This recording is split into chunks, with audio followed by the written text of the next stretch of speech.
First and foremost, I want to give all praises, honor, and glory to Yahweh, Bahashem, Yahweh Shai, Bahashem Rakah Kodash. Double honors to the apostles and the elders of Great Millstone who taught me this truth and who lead as examples to the flock. Peace and salutations, to, I say that, brothers, who are sincerely pushing this truth, working for that penny a day, as well as the large multitude of men, women, and children who have been foreordained, to receive mercy.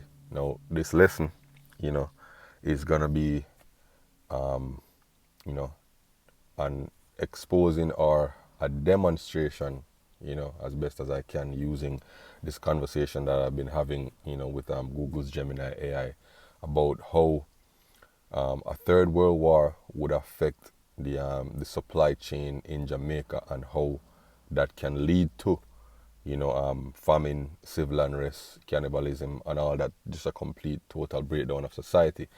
And I the reason I wanted to go into this is because, with this war that's going on right now in Iran, between the US, Iran, and Israel, you know, most Jamaicans, I'll go as far as to say like 90% of Jamaicans don't really see the direct impact that this can have on Jamaica. It's so far removed geographically from where we are that most people just go about their daily lives, not really thinking about the impact that this can have on their day-to-day lives. So I wanted to go into it to make it clearer, because when we've been out there, for what's it now, 16 years, prophesying, to the Jamaican people. And when you tell them, famine is coming, civil unrest is coming, all these things, and it's hard for them to imagine, to really visualize how something like that would be possible in, a modern era like now. So this lesson is going into showing you, the step-by-step breakdown of how society will collapse into that state. So this is the question that I asked. So at the beginning of this chat, I was just interested in how, American products, get to Jamaica, from start to finish, and I use Sensodyne toothpaste as an example. But then I was curious, to the spirit to ask it, how will a third world war affect all this? So I said, how would a third world war affect the movement of goods into a country as dependent on global imports as Jamaica? Give a step-by-step breakdown of the negative impacts on the everyday lives of citizens. For a country like Jamaica, which imports over 70 to 80% of its basic needs, a third world war would not just be a distant conflict as it is now, right? It would be an immediate localized survival crisis, because Jamaica sits at the end of a very long global supply chain. Any disruption to the relay race of shipping results in a bullwhip effect where small global delays become massive local shortages. And people don't really think about things like that, right? And we're going to get into why. All right, the macro impact. Why Jamaica is vulnerable. Global conflict typically leads to marine blockades and sanctions, right? Everybody wants to hold on to their supply and make sure that, nobody else can't get any supply, right? So in 2026, the Caribbean is already seeing heightened naval activity due to regional tensions, such as Operation Epic Fury, right, in the Middle East, affecting global oil, and the U.S. naval presence around Venezuela and Haiti. In a world war, the Caribbean sea lanes will become hot zones for two reasons.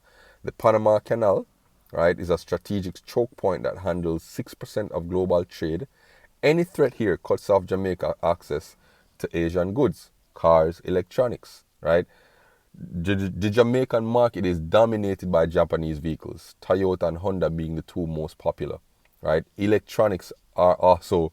Japanese electronics are also common here in Jamaica, right? So with that choke point, boom, there you go, right? Insurance withdrawal. Even if ships aren't sunk, insurance companies will stop covering war risk zones, meaning ships simply won't sail to Kingston, right?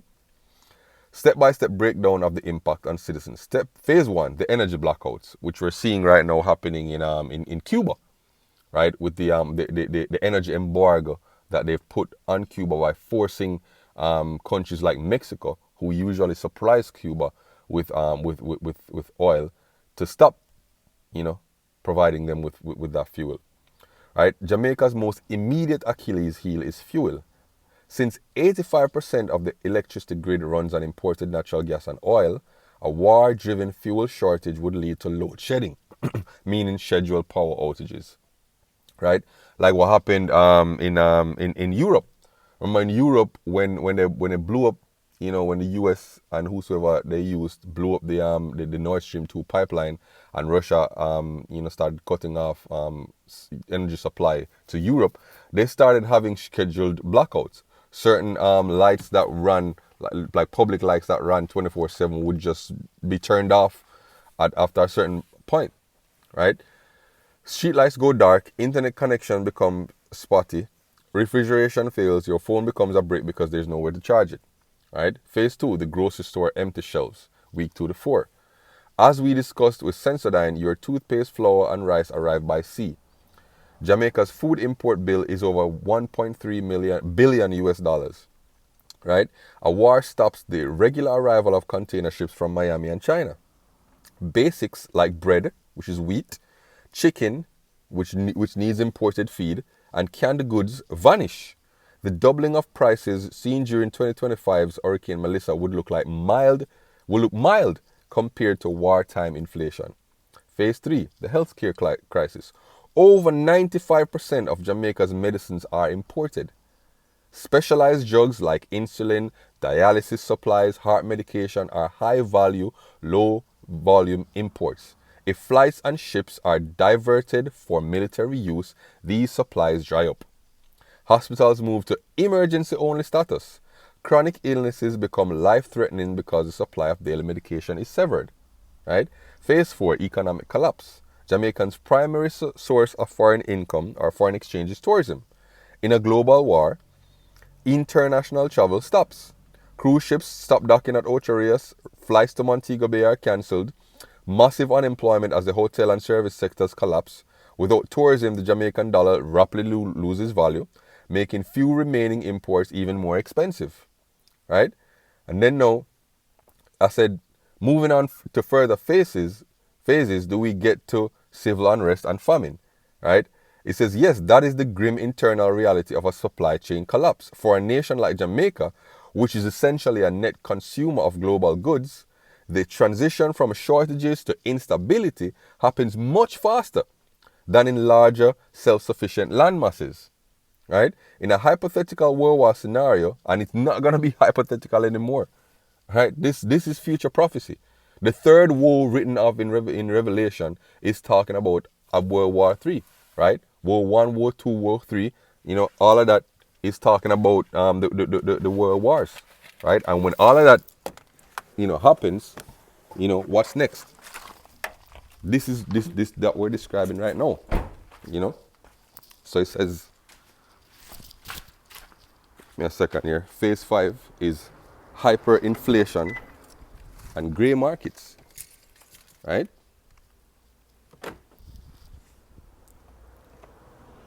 Make sure this is open.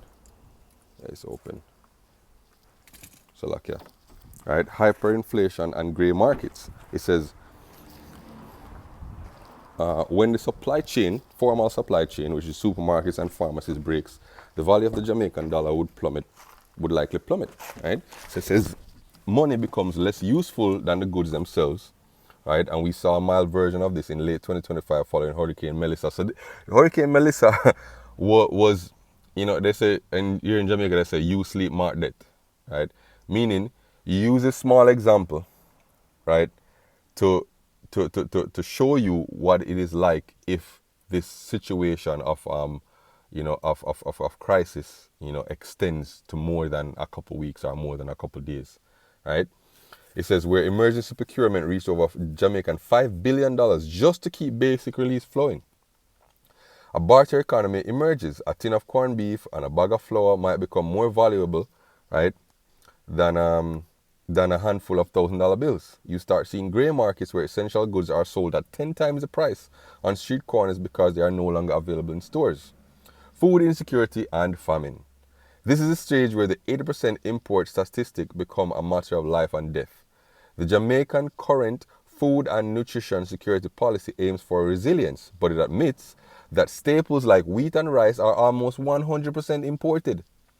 And everybody in Jamaica, he eats wheat and rice. Wheat for your bread, and everybody rice and peas is the traditional Jamaican Sunday dinner, right? And the rice is imported, the peas imported, right? It says in a war, these stop arriving entirely during the aftermath, or even it building up to Hurricane Melissa when people were prepping. You know, the store shelves were completely empty of baked goods. All baked products, breads, bullas, buns, all that was just gone. You understand? And then for weeks afterward, for days afterwards, depending on where you are in the island, Kingston was not that heavily affected. So just days afterwards, there was no baked goods on the shelves. Right? So that goes quickly because baked goods can't even stay fresh for long. It's just 5 days, right? Nutrition shifts back 100 years. People would have to rely entirely on ground provisions, yam, dasheen, cassava, and breadfruit. However, local farming currently accounts for a fraction of the calories needed for 2.8 million people. Caloric intake drops and silent hunger becomes widespread, especially in urban centers like Kingston, where people don't have land to farm. So people like to say, oh, we'll just run to the hills, because Jamaica is plentiful. No, we're going to show you that it's not enough. Just like he said here, it's not enough. It's not enough to feed the country. We wouldn't be importing so much if it was, right? Civil unrest and breakdown of order. History shows that in Jamaica, when the cost of living becomes the cost of surviving, social friction ignites. Jamaica has a historical precedent for this. The 1865 Morant Bay Rebellion was triggered by extreme poverty and the skyrocketing price of imported food during the American Civil War. Similarly, labor rebellions of the 1930s were driven by global economic collapses, right? Desperate city dwellers may move toward rural breadbasket parishes like Elizabeth, running from the city to the fields, right? To find food, leading to clashes over crops and livestock, meaning Iago war. Rationing riots. And any government-led distribution of food or fuel becomes a flashpoint for violence. Security forces like the JDF, JCF would likely be deployed to guard supermarkets and warehouses, turning buying grocery into a military operation. Right? These things are hard to imagine right now, but look how easy this can happen. This is just a few short weeks, after food supply gets disrupted, global supply gets disrupted to the island, right? So it says, scriptures like this one becomes very vivid. This is 2 Ezra 15 verse 17. A man shall desire to go into a city and shall not be able. Verse 18, for because of their pride and the city shall be troubled.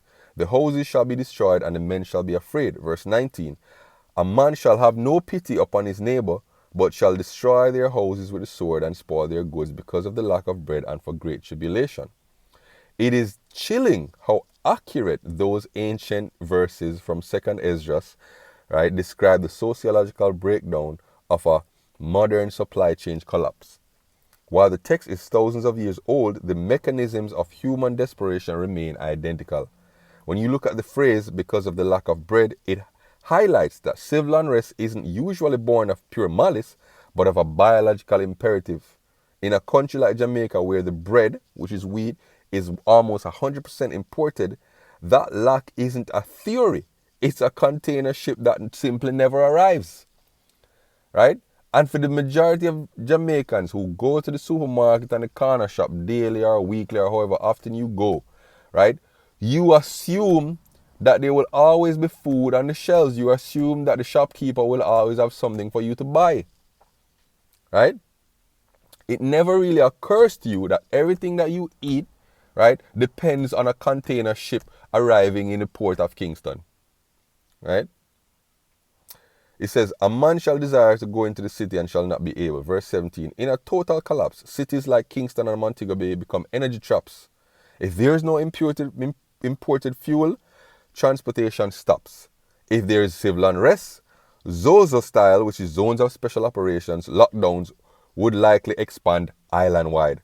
Roads would be blocked by security forces to contain any riots or by man-made roadblocks from citizens protecting their communities. You literally lose the freedom of movement. And we saw that during the 2020 pandemic.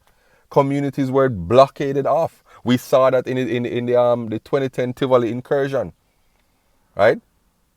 You're literally blocked off in your community, not being able to come out. This is gonna happen island wide.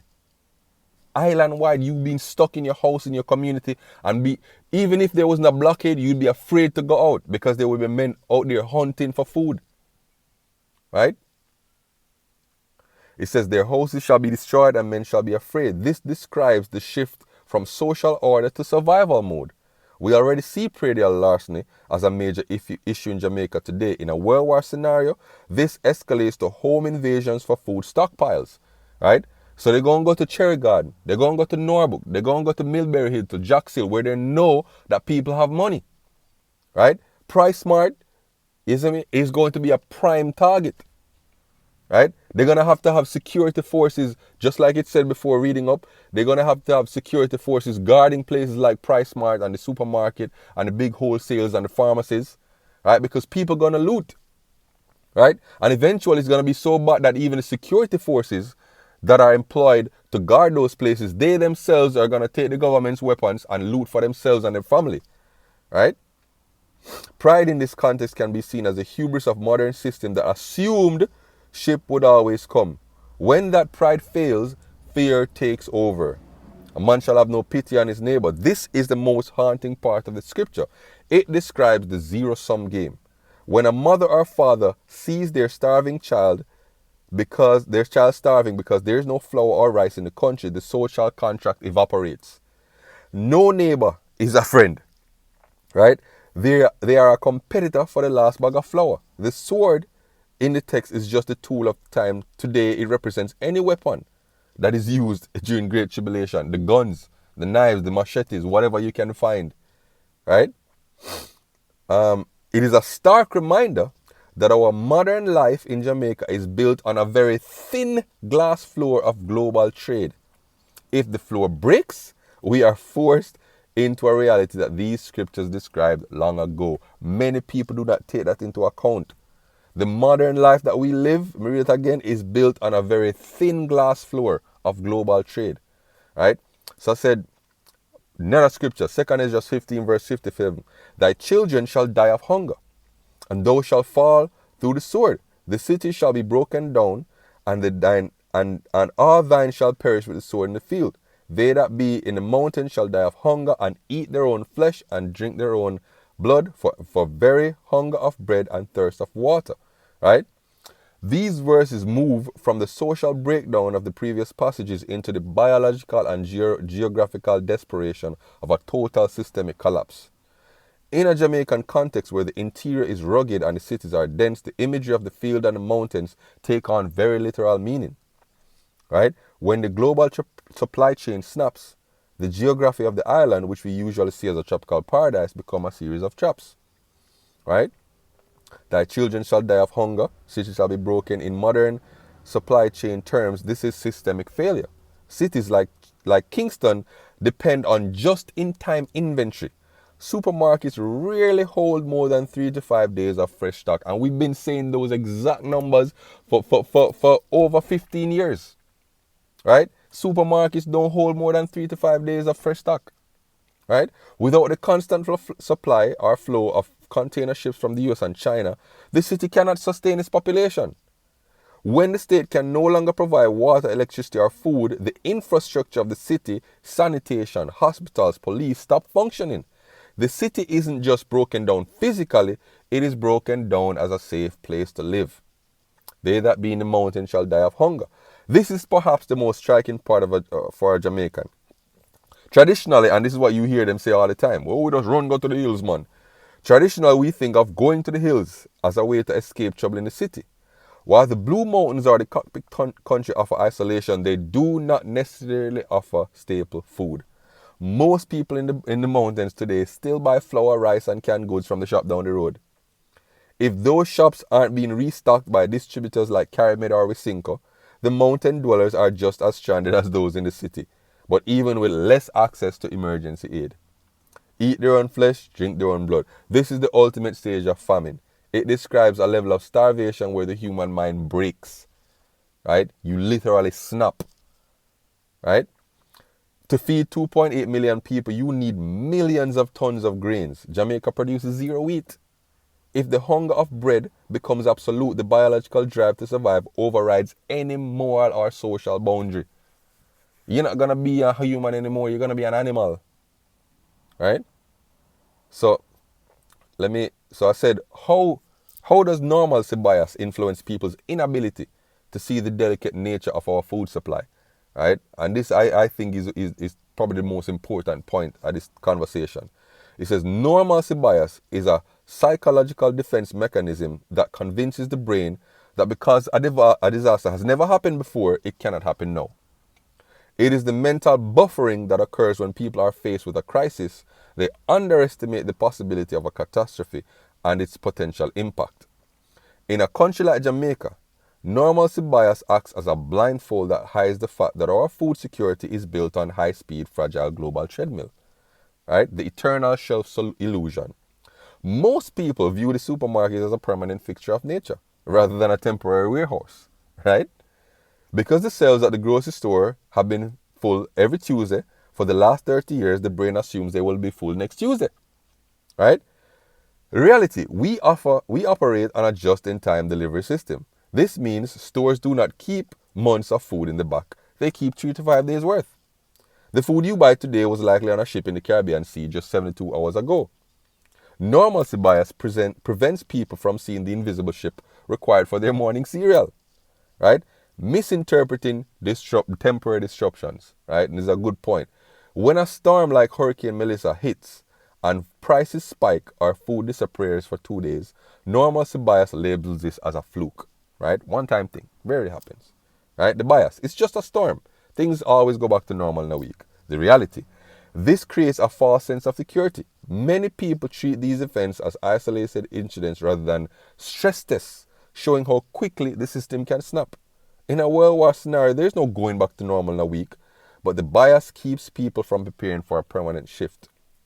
And then the idea that the state will save us, right? There's a deep-seated belief that the government has strategic reserves of food hidden away for the entire population. False.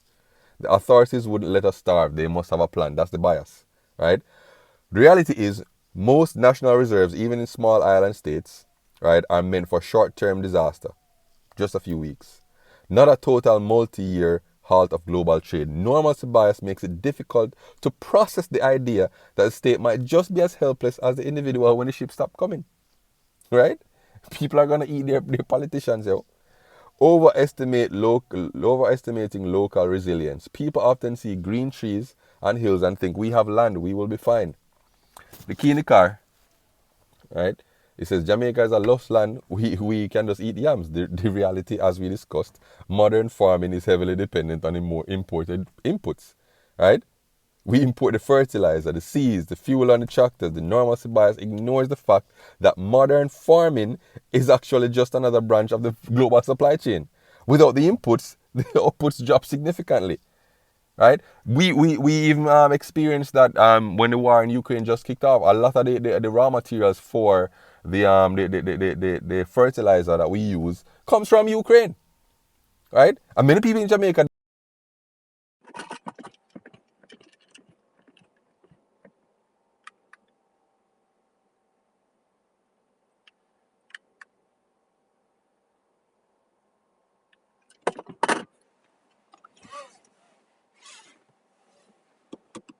Oh, but this is mine. I'm having something this.